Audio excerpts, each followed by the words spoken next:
साथियों, मान्यवर साहब कांसीराम द्वारा लिखित पुस्तक चमचा युग का हम 7वां एपिसोड अपने चैनल पर अपलोड कर चुके हैं और यह 8वां एपिसोड है। साथियों, हम अम्बेडकर का उत्थान नामक अध्याय पर चल रहे थे और इसमें साथियों आगे कांसीराम साहब लिखते हैं कि इस पुस्तक के लिए प्रासंगिक नेतृत्व की क्षमता और दमखम की शेष कहानी उन दो गोलमेज सम्मेलनों के दौरान डॉक्टर अम्बेडकर द्वारा प्रस्तुत 2 ज्ञापनों के माध्यम से कही जा सकती है। उन 2 ज्ञापनों को यहाँ प्रस्तुत किया जा रहा है। ज्ञापन का पाठ दिनांक 12 नवंबर 1930।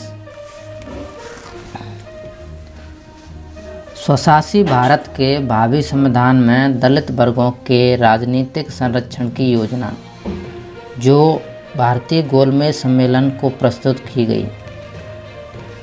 दलित वर्ग जिन नियमों और शर्तों पर स्वशासी भारत में बहुमत के शासन के अधीन रहने को सहमत होंगे वे इस प्रकार हैं। शर्त संख्या 1, समान नागरिकता। दलित वर्ग वंशानुगत दासता की अपनी वर्तमान स्थिति में बहुमत के शासन के अधीन रहने को सहमत नहीं हो सकते।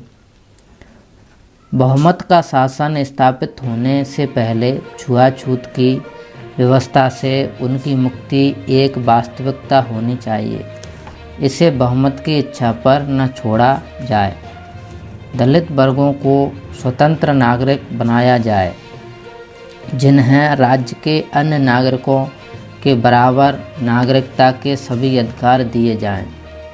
क छुआछूत को समाप्त करने और समान नागरिकता की स्थिति पैदा करने के लिए यह प्रस्तावित है कि निम्नलिखित मौलिक अधिकार को भारत के संविधान में सम्मिलित किया जाए। मौलिक अधिकार। भारत में राज्य के समस्त प्रजाजन कानून के समक्ष समान हैं और उन्हें समान नागरिक अधिकार प्राप्त हैं।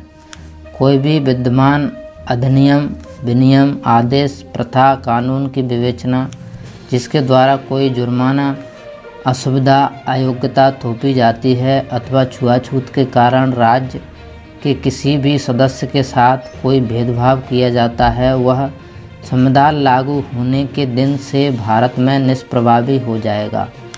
ख अधिशासी अधिकारियों को भारत सरकार के अधिनियम 1919 की धारा 110 और 111 के अंतर्गत प्राप्त छूट और उन मुक्तियों को समाप्त करना। यूरोपीय ब्रिटिश नागरिक के समान ही उन्हें भी अधिशासी कार्रवाई के लिए उत्तरदायी ठहराया जाए। शर्त संख्या 2, समान अधिकारों का मुक्त उपभोग। दलित वर्गों के लिए समान अधिकारों की घोषणा होने का कोई लाभ नहीं है। इसमें कोई संदेह नहीं हो सकता कि यदि दलित उपभोग करने का प्रयास किया तो उन्हें पुरातन पंथी समाज की पूरी ताकत का सामना करना पड़ेगा। इसलिए दलित वर्ग यह सोचते हैं कि यदि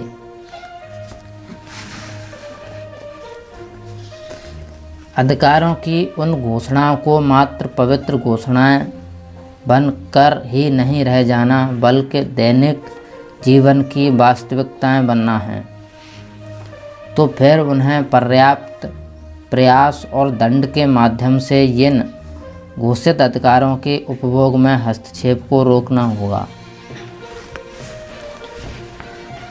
इसलिए दलित वर्गों का प्रस्ताव है कि अपराध प्रक्रम और दंड से संबंधित भारत सरकार के अधिनियम 1919 के भाग 11 में निम्नलिखित धारा को जोड़ा जाए।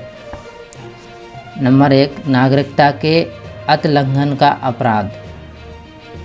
जो व्यक्ति सभी वर्गों पर लागू कानून और छुआछूत की किसी पूर्व स्थिति के होते हुए भी इनके अतिरिक्त अन्य किसी भी स्थिति में किसी व्यक्ति को निवास, लाभ, सुविधाओं, सरायों, शैक्षणिक संस्थानों, सड़कों, मार्गों, गलियों, तालाबों, कुओं, अन्य जलाशयों के विशेषाधिकारों, सार्वजनिक सड़क, वायु अथवा जल परिवहन, थिएटर अथवा सार्वजनिक मनोरंजन के अन्य स्थानों, विश्राम स्थलों के पूर्व उपयोग से रोकता है, चाहे वे जनता के इस्तेमाल के लिए समर्पित अथवा प्रतिबंधित अथवा लाइसेंस प्राप्त हो, तो वह 5 वर्ष तक के कारावास और जुर्माने का भी भागी होगा।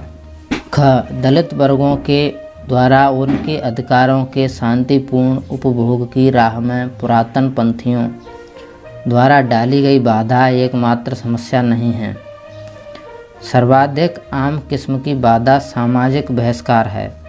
पुरातन पंथी वर्गों के हाथों में यह सबसे ज़बरदस्त हथियार है जिसका इस्तेमाल करके वे दलित वर्गों को ऐसी किसी भी गतिविधि का प्रयास करने से रोक देते हैं जो उन्हें रास नहीं आती। यह हथियार जिस तरह से काम करता है और जिस अवसर पर इसका इस्तेमाल किया जाता है, उनका अच्छा विवरण 1928 में बम्बई सरकार द्वारा नियुक्त समिति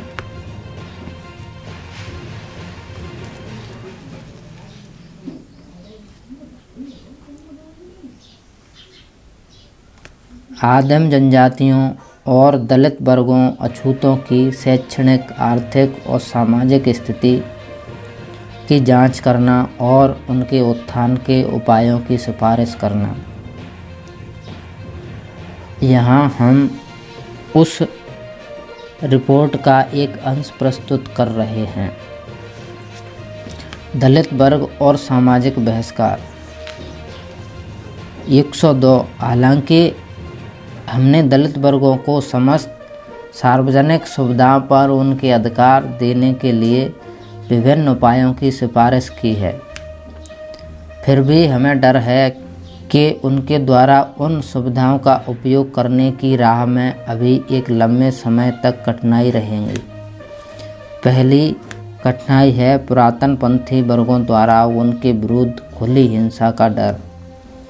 यहाँ यह उल्लेखनीय है कि दलित वर्ग प्रत्येक गांव में अत्यंत अल्प संख्या में है, जिसके विपरीत वे पुरातन पंथी बहुत बड़ी संख्या में हैं, जो अपने हितों और सम्मान को किसी भी कीमत पर दलित वर्गों के किसी भी संभावित अतिक्रमण से बचाने पर आमादा हैं। पुलिस द्वारा दंडात्मक कार्रवाई किए जाने के खतरे ने पुरातन पंथी वर्गों द्वारा हिंसा के प्रयोग को सीमित कर दिया है और इसके परिणाम स्वरूप इस तरह के मामले बहुत ही कम हैं। साथियों, चमचा युग को हमें यूट्यूब पर डालने की ज़रूरत क्यों महसूस हुई? इसका कारण सिर्फ यही है कि चमचा शब्द का उपयोग कांसीराम साहब ने समाज को जोड़ने के लिए प्रयोग किया, जबकि वर्तमान में चमचा शब्द का प्रयोग समाज को तोड़ने के लिए किया जा रहा है। कुछ मित्रों ने यूट्यूब पर चमचा योग किताब को अपलोड किया है, लेकिन पूरा अपलोड नहीं है। तो मेरा उद्देश्य है कि मैं चमचा योग किताब को पूरा अपलोड करूं, जिससे समाज इसको देख सके। इसी के साथ मैं आपसे अपील करता हूं कि आप हमारे चैनल पर नए हैं तो हमारे चैनल को सब्सक्राइब करें, लाइक करें, कमेंट करें और सभी दोस्तों में शेयर करें। धन्यवाद साथियों।